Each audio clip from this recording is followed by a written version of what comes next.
Hormuz की खाड़ी में बढ़ते तनाव, गोलियों की गूंज और समुद्र में मंडराते खतरे के बीच अचानक एक ऐसी खबर आई जिसने हालात को पलट कर रख दिया। सवाल यह है कि आखिर उस काली रात में ऐसा क्या हुआ कि दुश्मन के कब्जे में गया जहाज पलक झपकते ही आजाद हो गया। क्या यह सिर्फ कूटनीति थी या फिर पर्दे के पीछे कुछ और ही खेल चल रहा था? आइए बिना समय गंवाए सीधे चलते हैं उस पूरी कहानी की तरफ जिसने हर किसी को सोचने पर मजबूर कर दिया। दोस्तों, हार्मुज की उफनती लहरों पर जब संकट गहराया तो पूरी दुनिया की नजरें एक बार फिर भारत पर टिक गई। ईरान के एक्शन ने समुद्र में हलचल मचा दी थी। भारतीय नागरिकों से भरे विदेशी जहाजों को पकड़ना और भारतीय तिरंगे वाले टैंकरों को निशाना बनाना, ऐसा लगा जैसे ईरान किसी बड़े टकराव की तैयारी में है। लेकिन फिर वो खबर आई जिसने सबको हैरान कर दिया। एक जहाज जिस पर 21 भारतीय नागरिक सवार थे वह अचानक ईरानी कब्जे से मुक्त हो गया। हर कोई सन्न रह गया कि आखिर यह चमत्कार कैसे हुआ।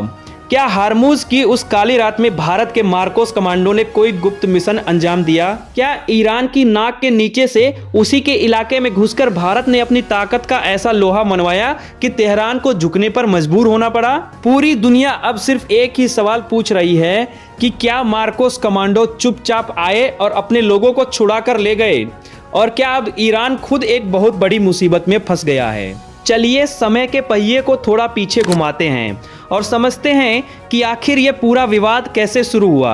यह कहानी अप्रैल के मध्य में शुरू होती है जब पश्चिम एशिया में तनाव अपने चरम पर था। हार्मुज का यह इलाका जो दुनिया के तेल और गैस के लिए एक जीवन रेखा की तरह है, अचानक एक युद्ध क्षेत्र में बदल गया। ईरान और अमेरिका के बीच चल रही तनातनी ने पूरे क्षेत्र को बारूद के ढेर पर खड़ा कर दिया था और इसी तनाव के बीच ईरान के रिवॉल्यूशनरी गार्ड्स यानी IRGC ने एक ऐसा कदम उठाया जिसने भारत की चिंताएं 7वें आसमान पर पहुंचा दी। हार्मुज जल्द मरुमध्य के अशांत पानी में ईरानी युद्धपोतों ने अचानक एक ऐसी कार्रवाई की जिसकी किसी ने कल्पना भी नहीं की थी। उन्होंने 2 भारतीय ध्वज वाले जहाजों पर बिना किसी चेतावनी के फायरिंग शुरू कर दी। जी हाँ, आपने सही सुना, उन जहाजों पर जिनके मस्तूल पर भारत का तिरंगा शान से लहरा रहा था। इन जहाजों के नाम थे सनमार हेरल्ड जो एक तेल टैंकर था और जग अर्नव जो एक बल्क कैरियर था। वे अपने नियमित मार्ग से गुजर रहे थे, लेकिन ईरानी नौसेना ने उनके रास्ते में अड़ंगा डाला और उन्हें डराने के लिए निशाना बनाया। इस अचानक हुए प्रहार के बाद दोनों भारतीय जहाजों के पास कोई और रास्ता नहीं बचा था सिवाय इसके कि वे अपनी जान बचाकर फारस की खाड़ी में वापस लौट आए। हालांकि इस घटना में भारतीय चालक दल का कोई भी सदस्य घायल नहीं हुआ, लेकिन इसने भारत सरकार के लिए एक बहुत बड़ा खतरे का अलार्म बजा दिया था।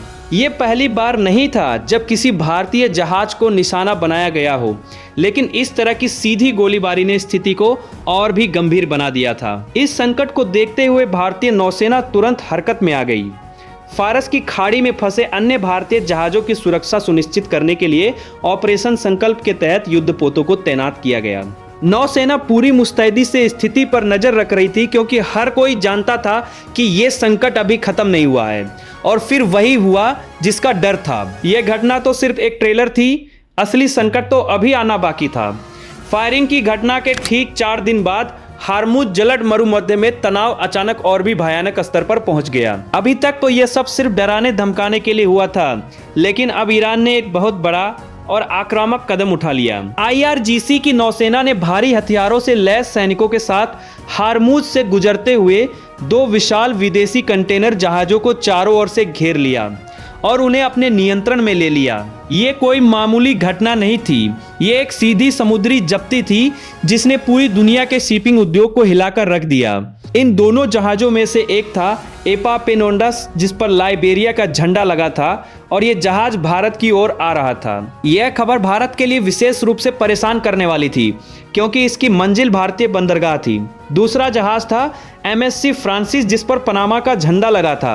यद्यपि ये दोनों जहाज सीधे तौर पर भारतीय नहीं थे और ना ही इन पर तिरंगा लगा था, लेकिन जैसे ही इन जहाजों की जब्ती की खबर फैली, एक और बहुत बड़ी और चिंताजनक सच्चाई सामने आई जिसने भारत सरकार के लिए इस मुद्दे को बेहद संवेदनशील बना दिया। सरकारी सूत्रों ने इस बात की पुष्टि की कि यद्यपि जहाज विदेशी थे, लेकिन इन पर सवार चालक दल के सदस्यों में एक बहुत बड़ी संख्या भारतीय नागरिकों की थी।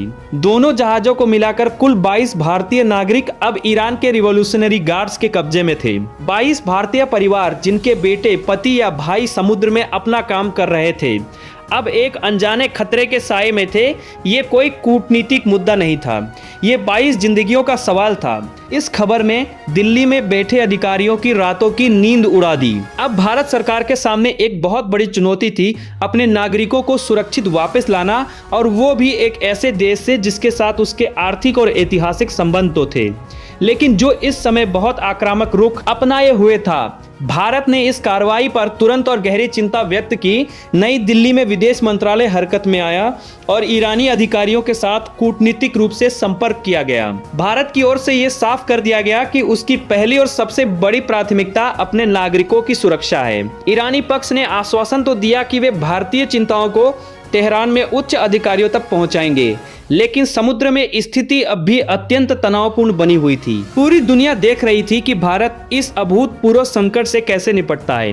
क्या भारत कूटनीति का रास्ता अपनाएगा या अपनी ताकत का प्रदर्शन करेगा? दोस्तों, वीडियो में आगे बढ़ने से पहले आप सभी से एक बहुत जरूरी बात करनी है। हम सभी को अपने देश और अपनी सेना की ताकत पर बहुत गर्व है। यूफोरिया जहाज की अचानक रिहाई और मार्कोस कमांडो की यह कहानी सचमुच वैश्विक राजनीति में भारत की बढ़ती धमक का एक बड़ा सबूत है। अगर आप सभी को भी हमारे कमांडो की जांबाजी और भारत की कूटनीति पर गर्व महसूस हो रहा है, तो हमारा आपसे एक विनम्र अनुरोध है, कृपया इस वीडियो को लाइक करके अपना समर्थन जरूर दिखाएं। आपके एक लाइक से हमारा उत्साह बढ़ता है और हमें कमेंट बॉक्स में जरूर बताएं कि इस रिहाई के पीछे आप किसकी ताकत देखते हैं। क्या यह हमारी कूटनीति की जीत थी या मार्कोस कमांडो का दम? अपनी राय सम्मानपूर्वक कमेंट्स में लिखें। अगर आप देश की ताकत और उसकी कूटनीति से जुड़ी ऐसी ही सटीक और जानकारीपूर्ण खबरें हमेशा देखना चाहते हैं, तो कृपया हमारे चैनल को सब्सक्राइब करें और बेल आइकन दबाना बिल्कुल ना भूलें। चलिए आगे बढ़ते हैं। 22 भारतीय नागरिकों के ईरानी कब्जे में होने के बाद पूरा भारत सदमे में था। हर कोई बस एक ही सवाल पूछ रहा था कि क्या हमारे लोग कभी वापस आ पाएंगे। लेकिन फिर वो खबर आई जिसने सबको सन्न कर दिया और जिसने भू राजनीति के बड़े बड़े पंडितों को भी सोचने पर मजबूर कर दिया। एक ऐसा चमत्कार हुआ जिसकी किसी ने कल्पना भी नहीं की थी। एक जहाज जिसका नाम यूफोरिया था, वह अचानक ईरानी नियंत्रण से मुक्त हो गया। और सबसे बड़ी बात, इस जहाज पर कोई एक या दो नहीं बल्कि पूरे 21 भारतीय नागरिक सवार थे। यही वह क्षण था जब पूरी दुनिया ने भारत की ताकत को एक अलग नज़र से देखा। वीडियो को अंत तक देखने के लिए आप सभी का बहुत बहुत धन्यवाद। इस पूरे मामले पर आपकी क्या राय है? क्या आपको लगता है कि भारत की यह कूटनीति और मार्कोस का खौफ ही था जिसने ईरान को पीछे हटने पर मजबूर किया? हमें कमेंट में जरूर बताएं। इस वीडियो को ज्यादा से ज्यादा शेयर करें ताकि हर भारतीय को हमारे देश की इस बढ़ती ताकत का पता चल सके। हम आपसे जल्द ही मिलेंगे एक और नए अपडेट के साथ। तब तक के लिए सावधान रहे, सुरक्षित रहें। जय हिंद, जय भारत।